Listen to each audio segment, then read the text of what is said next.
et bienvenue sur la chaîne L'anglais c'est cool. Aujourd'hui je réagis à une vidéo sur ce que pensent les Français des Anglais.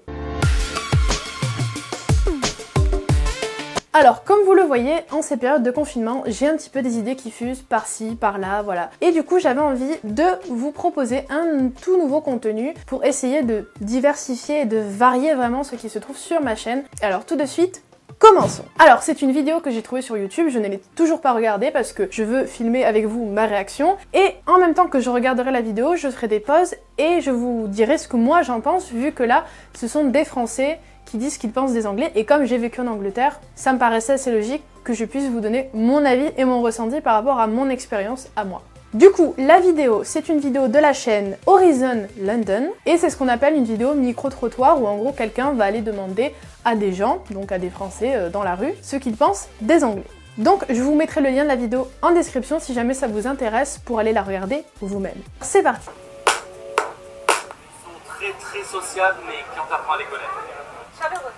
Alors, très sociable quand on apprend à les connaître. C'est pas faux. Effectivement, moi qui suis allée en Angleterre, j'ai vraiment pas eu de mauvaises surprises en particulier. Ça paraît assez incroyable dit comme ça, et peut-être que vous pensez que j'exagère, mais vraiment, du début à la fin, j'ai vraiment pas le souvenir de quelqu'un qui était désagréable avec moi et qui m'ait fait me sentir mal à l'aise ou quoi que ce soit. Après, c'est vrai que pour créer vraiment un lien d'amitié et pour vraiment, on va dire, faire partie un peu de leur bande, je pense qu'il faut être quelqu'un de base très sociable, et moi c'est vrai que je suis pas forcément de nature très comme ça, je suis assez réservée et timide, même si j'ai réussi quand même à aller vers pas mal de gens. Pour créer vraiment une amitié, je pense qu'il faut pas mal insister. Moi en tout cas, c'est le ressenti que j'ai eu par rapport à ça, et je pense que ce qui crée ça aussi, c'est la barrière de la langue, c'est-à-dire que même s'ils savent que vous comprenez l'anglais et que vous pouvez le parler, voilà, je pense qu'il y a toujours peut-être une espèce entre guillemets, sans vouloir être méchante, une espèce de flemme par rapport à ça. Ils ont peut-être pas forcément envie de faire des efforts par rapport à la langue, de ralentir, d'expliquer, etc. Je sais pas. En tout cas, c'est vrai qu'ils sont très sociaux, pour la simple et bonne raison qu'ils font beaucoup la fête. Moi, j'ai eu la preuve que, si vous avez pas vu ma vidéo sur Erasmus, je vous invite à aller la voir parce que c'est très drôle. Mes voisins, moi, étaient des personnes qui faisaient beaucoup trop la fête. Par rapport à ça, je suis entièrement d'accord, ils sont très sociaux parce qu'ils ont ce côté-là où ils sont très fêtards. Et donc, si vous êtes un peu dans cet esprit-là, effectivement, ça peut fonctionner. Après, si vous êtes quelqu'un de plutôt calme et réservé, je dis pas que vous n'allez pas trouver d'amis, mais voilà, il va falloir un petit peu insister et vraiment se mettre en avant, quoi. Parce que je pense que sinon, c'est un petit peu compliqué. Open-minded. Pourquoi? Open-minded, donc open-minded c'est ouvert d'esprit. Je suis assez d'accord par rapport à ça aussi. Après, ça peut être une mentalité dans un pays en général, mais il faut savoir que voilà, des abrutis il y en a partout, et des gens pas ouverts d'esprit il y en a partout aussi, comme il y a des gens ouverts d'esprit partout aussi. Mais j'avoue que moi, comme je vous l'ai dit dans ma vidéo sur Erasmus, j'ai travaillé de nuit, donc en fait je faisais la promotion d'une boîte de nuit. Du coup j'étais amenée à voir les gens en fait qui allaient en boîte de nuit, et du coup j'étais amenée à voir tous ces gens là dans la rue, voir comment ils étaient et tout, et ce qui m'a un peu frappée, c'était surtout la façon dont certaines filles pouvaient être habillées, mais qu'en même temps, j'avais pas l'impression qu'elles se faisaient tant emmerder que ça. Vous voyez ce que je veux dire? Alors que peut-être en France, il y a beaucoup plus ça en fait qui est présent, où les mecs vont plus aller emmerder des filles qui sont habillées peut-être avec des robes un peu plus courtes, etc. etc. En Angleterre, j'ai eu moins ce sentiment-là. J'avais plus l'impression que chacun était assez respectueux de tout le monde. Après, voilà, c'est sous réserve, comme je vous l'ai dit. Des mauvaises expériences, on peut autant en avoir en Angleterre qu'en France, mais effectivement, dans l'état d'esprit, c'est peut-être quelque chose de plus accepté, et voilà, ils se prennent moins la tête par rapport à ça, à mon avis. Décalé. Ouais, quelque part, je pense qu'ils ont vraiment une culture qui est très forte, et une culture qui est très ancrée, et depuis très longtemps. Par rapport à la gastronomie, ils conduisent à droite, ils n'ont pas la même monnaie, ils sont jamais rentrés dans l'euro, donc on sent qu'ils ont vraiment voulu garder leur culture propre en fait, et c'est vrai que ça peut se ressentir des fois quand on y va, mais c'est vrai qu'ils ont ce côté qu'on peut qualifier de décalé, notamment par rapport à la mode, les habitudes alimentaires, enfin voilà, si on n'est pas trop habitué, c'est vrai que sur le moment ça peut faire drôle. C'est très franchouillard, c'est très hearty, comme on dit, c'est bon, c'est gras, mais ouais, ça réconforte les cœurs.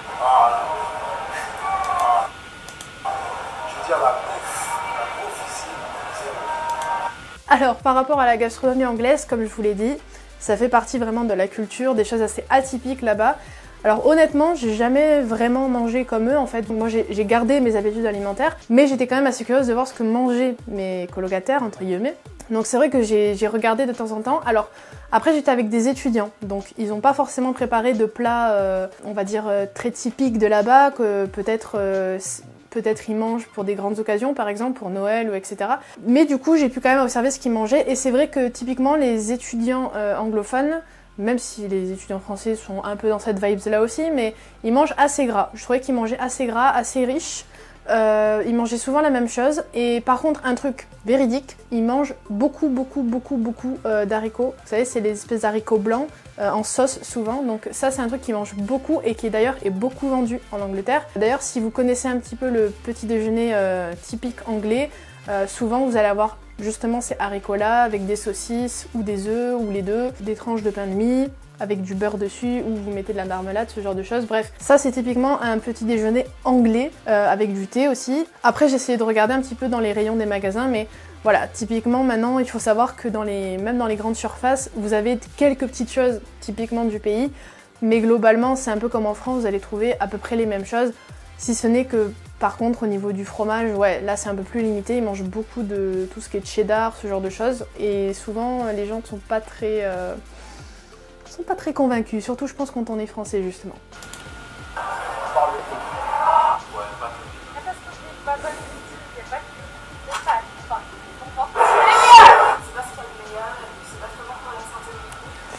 C'est vrai. Autre chose que j'avais remarqué aussi par rapport à la gastronomie, c'était qu'ils mangeaient beaucoup de choses un peu de type indien en fait. Donc beaucoup tout ce qui était apparenté à la cuisine indienne, donc des choses assez épicées. Moi souvent dans les magasins en fait, quand je regardais les plats un peu déjà préparés, même si j'en achetais pas forcément, on retrouvait souvent des choses avec beaucoup de poulet épicé, des choses comme ça. Ils se sont un peu appropriés, je pense, la gastronomie indienne aussi. Beaucoup de viande, il y en a vraiment partout. Même si j'ai trouvé qu'en contrepartie, il y avait quand même un large choix de produits végétariens ou véganes, et c'était bien signalé en plus sur les paquets, donc ça c'était top. C'est un groupe de comédiennes, deux comédiennes, c'est French Ensemble. Alors oui, la reine d'Angleterre, effectivement, c'est vraiment une figure très typique de l'Angleterre. Hein. Vous pouvez trouver des gros fanatiques vraiment de la reine d'Angleterre, parce qu'il y a énormément de choses à son effigie qui sont vendues, donc c'est vraiment un commerce en fait. Et effectivement, c'est vraiment une figure emblématique. Et même en France, en fait, même dans les pays francophones, même pas qu'en Angleterre, en fait, on rigole beaucoup aussi du fait que c'est quelqu'un qui a vécu et qui vit encore depuis très longtemps. Elle a quand même le plus long règne à ce jour, donc c'est pas rien. Juste avant elle, c'était la reine Victoria. Et juste encore avant, il me semble que c'était la première Elisabeth. David Beckham. Parce que les joueurs Paris Saint-Germain. Le prince William. Oui. Moi j'aime bien Mr. Bean. Absolutely fabulous. Game of Thrones. Harry Potter. La télé anglaise, tellement meilleure que la télé française. C'est vrai qu'ils ont des programmes assez intéressants quand on regarde de plus près les films, les séries, ce genre de choses. J'avoue qu'au niveau de l'originalité des programmes, c'est un petit peu plus intéressant. Moi, j'ai jamais vraiment regardé la télé avec les chaînes anglaises, parce que j'avais pas de télé là où j'habitais. Mais ne serait-ce que la BBC, qui est assez connue et qui est très accessible en ligne, que ce soit la radio ou les émissions que vous avez, les podcasts, ce genre de choses, c'est vraiment quelque chose qui est vraiment très intéressant, je trouve, qui est vraiment bien fait. Et en plus, sur leur site, vous pouvez trouver énormément de références historiques, de frises chronologiques, de fiches sur les différents souverains, l'histoire de l'Angleterre, c'est vraiment super bien fait. Et si je devais m'attarder sur les films ou les téléfilms ou les séries télévisées, c'est vrai qu'ils ont des choses qui sont assez drôles. Après, il faut adhérer à l'humour anglais, qui n'est pas forcément le même que le nôtre. Moi, je sais que par exemple, ça a été cité dans la vidéo, Mr Bean, c'est vraiment un grand classique. Je pense qu'en France, il y a énormément de gens qui ont aimé cette série en tout cas, et qui aiment beaucoup l'acteur qui joue dans la série. Donc franchement,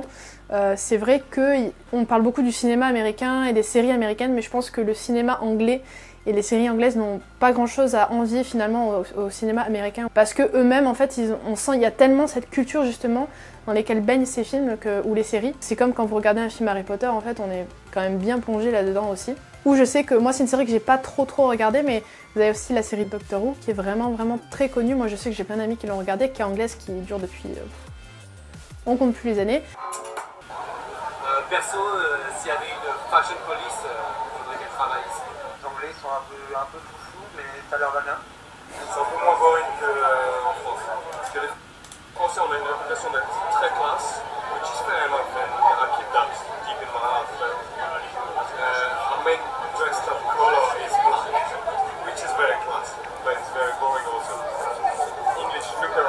just like the real thing. Look around, it's all blue, pink, and there's no shame whatsoever. Short skirt, even in winter. Voilà, comme je vous l'ai dit par rapport aux vêtements, effectivement, ils ont un look assez atypique, c'est vrai, mais effectivement, c'est ce qu'on pourrait appeler un look beaucoup moins ennuyeux. Du coup, comme le dit très bien cette personne dans la vidéo, c'est beaucoup moins ennuyeux et du coup, un petit peu plus attractif. C'est vrai que on peut voir vraiment toutes sortes de choses en Angleterre et il y a vraiment cette ouverture d'esprit qui est très présente à ce niveau-là aussi, comme je vous l'ai dit en début de vidéo. C'est assez marrant à découvrir quand on va dans le pays, effectivement. Il y en a qui vont peut-être trop loin dans le délire, mais sinon c'est cool, on peut l'avoir. Moi, très fan, il y a beaucoup de couleurs, bien bizarre. Il y a une certaine sobriété en France, ça c'est vrai. On va dire que tu vas acheter ton pint of milk ou quoi, ta pint of milk, tu dois y aller en bouche baignoire.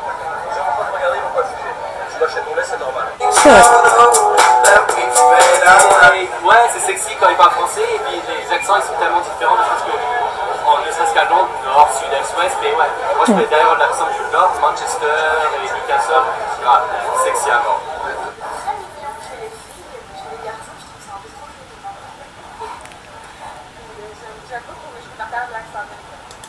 Alors ça c'est vrai que c'est un vaste débat souvent entre l'accent américain et l'accent anglais, lequel on préfère, lequel est plus sexy, lequel est plus ci, lequel est plus ça. Alors voilà, comme l'a dit très bien cette personne dans la vidéo, effectivement selon où vous allez en Angleterre, c'est exactement comme en France, vous allez avoir des accents très différents. Et aux États-Unis c'est pareil, et d'autant plus puisqu'aux États-Unis c'est vraiment très grand. Donc d'un état à l'autre et au sein même d'un même état aussi, vous allez avoir différents accents. Après au niveau de l'accent anglais ou l'accent américain, pour l'accent anglais il y a ce qu'on appelle le RP, donc le Received Pronunciation ou le BBC Accent. Donc ça en fait c'est l'accent qu'on appelle l'accent anglais classique, que vont parler notamment les journalistes, les personnes dans la politique, etc. qui vont avoir un accent anglais mais plutôt neutre, du coup, donc assez classique, général. Et en américain, ce qu'on appelle le General American. Donc du coup, ça c'est pour l'accent américain. Et c'est tout simplement la même chose, c'est l'accent classique américain que parlerait peut-être un New-Yorkais, un journaliste new-yorkais ou le président ou ce genre de choses, même si le président a une prononciation et un accent un peu marqué quand même. Mais voilà, vous avez compris l'idée. Au début, j'avais un peu de mal et j'avais même plus de mal à le comprendre quand les gens parlaient avec un accent comme ça que l'accent américain. Parce que je pense que mon oreille, mine de rien, est beaucoup plus habituée à l'accent américain avec les films, les séries, etc. Mais l'accent anglais a quelque chose que finalement je trouve vraiment mignon, qui peut être assez agréable, mais c'est vrai que souvent on le connote à un côté un petit peu snob, ce genre de choses ou quoi. Mais franchement après quand on connaît les Anglais on sait que c'est juste par rapport à tout ce qui est monarchie, la façon dont des fois ils prononcent les mots en anglais, qu'effectivement on peut faire penser à ça, mais ils sont en rien snob, vraiment. It's very Robert, it's very nice. Robert, non. À Londres, il y aura différents accents en fait. Juste dans une seule ville, il y aura différents accents. Il y a Cockney, Posh, Cockney, J'adore. Oui, ça c'est vrai aussi, dans une même ville il peut y avoir différents accents parce qu'en fait ça dépend aussi de la classe sociale. Donc on va dire que dans les classes sociales, parmi les plus basses en fait, donc les familles où c'est un peu plus, on est un peu plus pauvre, où c'est un peu plus défavorisé, c'est vrai que la langue va être plus relâchée. Donc forcément, il y aura déjà un registre assez différent. Et donc c'est vrai que selon les classes sociales, selon l'éducation qu'ont reçu les gens, l'accent ne sera pas le même et la phonologie ne sera pas la même non plus.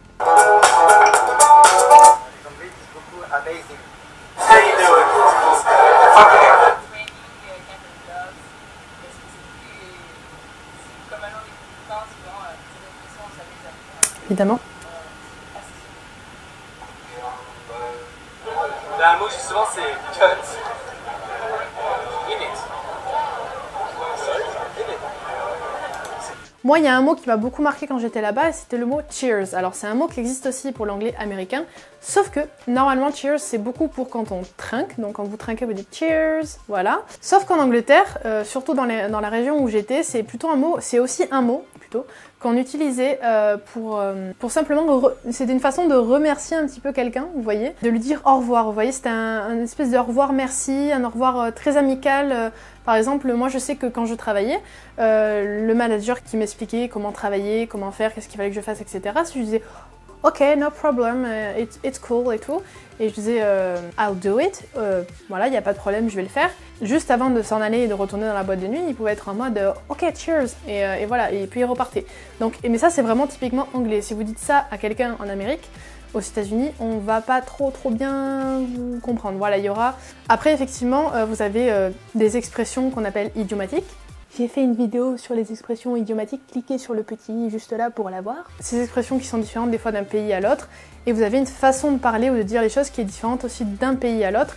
Vous pouvez aussi aller voir mes vidéos sur le vocabulaire où souvent je vous fais des comparatifs entre l'anglais américain et britannique. Et je vous ai fait aussi une vidéo exprès pour vous parler de cet anglais là, donc n'hésitez pas à aller la voir aussi. Un mot aussi que j'ai beaucoup entendu en Angleterre, même si c'est un mot qui a le même sens aux États-Unis, mais qu'on entend je pense un petit peu moins, c'est le mot lovely. Ça c'est vraiment quelque chose, voilà, pour moi qui est très connoté anglais aussi, donc si vous allez en Angleterre, ce sera assez fréquent que vous l'entendiez aussi. Donc voilà, j'en ai fini avec cette vidéo, n'hésitez pas à me dire ce que vous en avez pensé dans les commentaires, n'hésitez pas non plus à me dire si ce genre de format vidéo vous plaît, où je réagis à une vidéo par rapport là par exemple aux Français, qu'est-ce qu'ils pensent des Anglais. Et du coup n'hésitez pas non plus à me suggérer des vidéos auxquelles vous aimeriez que je réagisse, ça pourrait toujours être assez intéressant de voir vos suggestions. Si vous avez aimé la vidéo, n'hésitez pas à mettre un pouce bleu en bas de la vidéo, n'hésitez pas non plus à vous abonner, c'est super méga giga important. N'oubliez pas non plus la petite cloche pour être au courant de toutes mes vidéos en avant-première grâce à la petite notification. N'hésitez pas non plus à partager la vidéo si elle vous a plu sur vos réseaux sociaux. Sur ce, je vous souhaite encore bon courage pour ce prochain mois de confinement qui nous reste jusqu'au 11 mai en espérant que tout se passe bien et que on arrive progressivement à sortir un petit peu la tête de l'eau. Encore et toujours un grand merci au personnel médical qui travaille de front et qui n'arrête pas en ce moment pour sauver des vies, pour que tout se passe bien à l'hôpital, et je sais malheureusement qu'ils ne sont pas assez, qui manquent de matériel et de ressources, et c'est pour ça qu'ils sont très courageux de faire ce qu'ils font, surtout en ce moment. Sur ce, prenez soin de vous, faites des choses qui vous font plaisir. Je vous souhaite un excellent week-end, je vous fais de gros bisous et surtout, restez chez vous. Bye bye!